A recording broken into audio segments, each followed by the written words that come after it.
Halo semuanya, welcome to the grid bareng gue Rangga. Akhirnya ya, iOS 26 tuh udah resmi dirilis dan didistribusikan ke berbagai macam perangkat Apple, iPad, iPhone, Apple Watch, kemudian dan lain-lain. Dan setelah gue nyoba versi betanya waktu itu ke beberapa device, ternyata menurut gue masih yang menarik itu adalah perubahan yang ada di iPadOS 26 ini. Kira-kira gimana nih experience iPadOS 26 ini dan apakah iPadOS 26 ini udah bisa menggantikan macOS atau laptop? Yuk kita bahas. Belum lanjut, jangan lupa subscribe dulu ke channel The Grid. Karena di channel ini kita bakal banyak ngomongin tentang gadget, desain, dan teknologi dalam kehidupan sehari-hari. Dan juga kita bakal upload video baru setiap minggu. Oke? Balik dulu ke ambisi untuk menjadikan iPad ini sebagai pengganti laptop. Kenapa sih sebenarnya orang pengen banget iPad itu jadi sebagai pengganti laptop? Menurut gue salah satunya karena ini. Karena aksesoris ini, yaitu adalah Magic Keyboard ya. iPad ini punya aksesoris Magic Keyboard dan ketika dipasangkan itu secara fisik akan mirip sama laptop, walaupun secara software mungkin belum sepenuhnya bisa menggantikan. Apple tuh punya dua direction sebenarnya yang cukup berbeda, yaitu adalah iPad dan MacBook. Ini adalah dua separate device yang bekerja secara masing-masing. iPad dengan iPadOS-nya dan MacBook dengan macOS-nya. iPad itu nggak pernah bisa menggantikan macOS, sementara MacBook itu tidak akan pernah didesain untuk touchscreen. Jadi emang Apple secara desain itu membuat dua direction yang berbeda untuk iPad dan MacBook. Beda sama Microsoft dengan Surface-nya.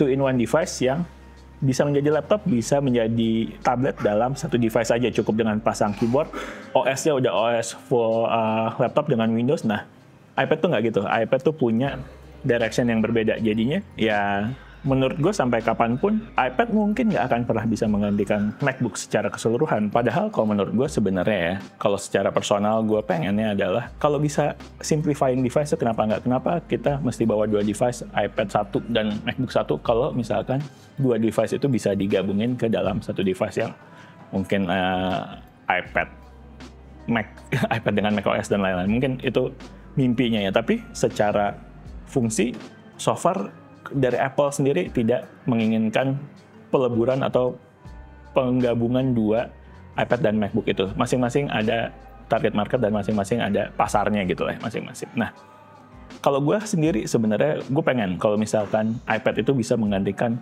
experience laptop atau MacBook secara full, secara OS, secara macam-macam, itu bisa, kalau bisa digabungkan sih akan sangat menyenangkan. Kenapa? Karena ngurang-ngurangin bawaan. Kurang lebih sih menurut gue kayak gitu. Paling nggak mendekati lah secara fungsi, dan ini yang mungkin bisa didapat di iOS 26 ini. Ini udah gue install iOS 26-nya, dan kira-kira gimana experience iOS 26 ini? Perubahan pertama yang cukup mendasar dari iPadOS 26 adalah Liquid Glass.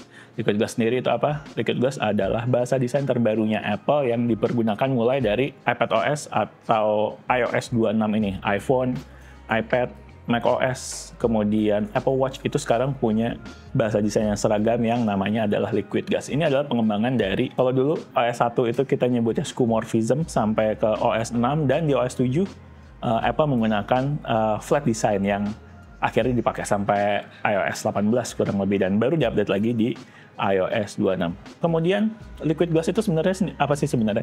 Liquid Glass itu sebenarnya adalah material digital, karena kita nggak bisa nemuin Liquid Glass ini di kehidupan nyata ya. Dia ada hanya di dunia digital. Secara harfiah bisa disebut sebagai kaca cair, kurang lebih gitu. Bener, Liquid Glass itu adalah kaca cair. Itu adalah elemen UI, elemen graphical user interface yang dipakai di iOS atau iPadOS 26 ini, dan menjadi suatu bahasa desain yang disamakan ke seluruh software desainnya Apple. Bentuknya tuh seperti, sebenarnya kalau dilihat seperti apa ya, titik air atau kaca gitu, tapi dia bisa berubah bentuk secara langsung. Contohnya kayak gini nih.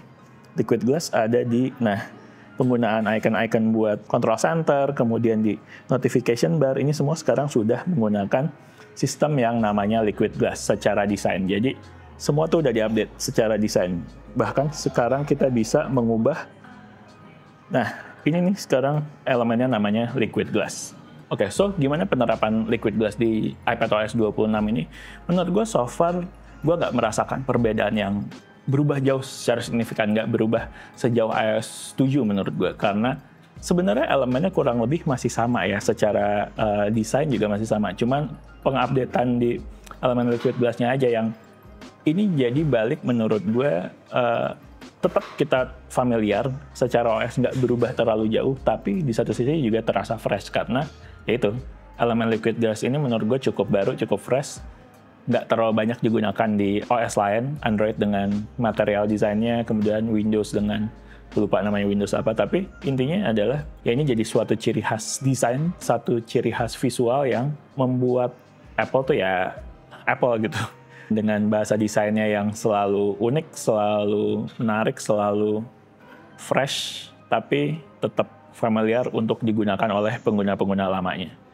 Gue cukup suka sih dengan update Liquid Glass ini secara desain karena menurut gue nggak ada penyesuaian yang terlalu jauh. Kita harus menyesuaikan penggunaan Liquid Glass ini karena menurut gue udah familiar aja gitu. Secara layout sama, mirip-mirip, cuman update di segi icon-icon dan di segi penggunaan material desainnya aja. Yang kedua adalah multitasking. Multitasking juga mungkin jadi sebuah pembeda antara iPadOS 26 ini dengan versi-versi sebelumnya karena di versi ini multitaskingnya itu makin mendekati macOS. Bisa dibilang kayak gitu. Multitasking di iPadOS 26 ini jadi selangkah lebih maju dibandingkan iPadOS versi-versi sebelumnya. Dan ya bisa dibilang semakin mirip dengan multitasking yang ada di macOS. Flexible Windows yang bisa di-resize sesuka hati ini mirip banget sama di Mac. Kemudian ada menu bar, ada 3 button yang untuk close, untuk membesarkan layar, dan ada expose juga. Ini elemen-elemen desain yang bikin iPadOS 26 ini secara fungsi dan secara desain makin mirip dengan macOS yang biasa kita pakai. Buat sebagian orang, update di sistem multitasking ini udah cukup bisa untuk membuat iPad ini dengan iPadOS 26-nya itu sebagai pengganti laptop. Karena penggunaannya jadi sangat mirip dengan macOS. Yang ketiga adalah fungsi Extended Display. Itu adalah sebenarnya udah ada ya sebelum di iPad OS 26 ini, di iPad OS sebelum-sebelumnya juga ada. Itu adalah fitur supaya bisa menggunakan iPad ini sebagai desktop PC dengan bisa menggunakan iPad ke layar tambahan dan jadinya kita punya 2 layar di iPad dan layar di monitor gitu, dan bisa digunakan sebagai extension, bukan hanya mirroring antara iPad dan layar. Jadi layar iPad dan layar monitor itu bisa menampilkan aplikasi yang berbeda. Dan menurut gue itu adalah salah satu fungsi yang cukup penting untuk kalau kita ngomongin konteksnya adalah menggunakan iPad sebagai pengganti laptop atau desktop ya. Karena kalau buat presentasi atau buat macam-macam kayak gitu, itu fitur yang sangat dibutuhkan gitu untuk extension iPad ke monitor atau ke proyektor gitu. Dan fitur itu sebenarnya nggak banyak dimiliki oleh tablet lain. iPad dan Android OS tuh nggak banyak yang support fitur itu. Mungkin ada beberapa tablet flagship yang support ya fitur itu, tapi so far yang menurut gue paling smooth untuk menggunakan fitur Extended Display itu hanya ada di iPad. Dan kebetulan lagi dengan sistem multitasking di iPad OS 26 dikombinasikan dengan Extended Display itu, wah itu bisa jadi game changer banget lah buat iPad OS 26 itu, karena ya udah secara function itu udah mendekati PC banget. Dan yang terakhir adalah buat aplikasinya. Aplikasi di sini maksud gue adalah aplikasi desktop yang nggak disupport secara full di iPad. Jadinya contoh, gue adalah pengguna aplikasi Adobe Creative Suite sebagai desainer. Gue menggunakan Photoshop dan Illustrator utamanya. Nah itu aplikasi versi desktopnya tidak bisa digunakan di iPadOS. Di iPad ada versi iPad-nya Photoshop dan Illustrator, tapi itu totally different apps.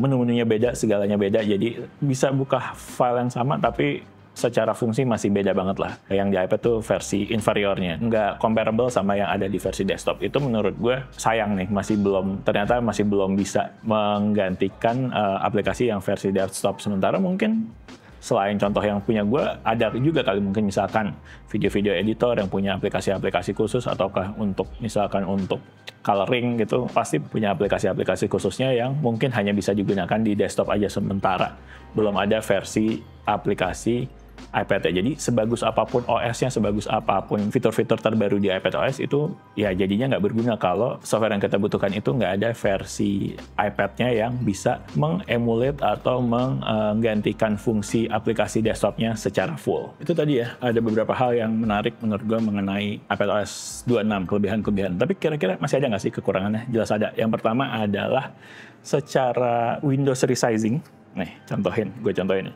Windows resizing ini masih patah-patah banget secara feel-nya tuh nggak sesmooth ketika kita pakai di macOS.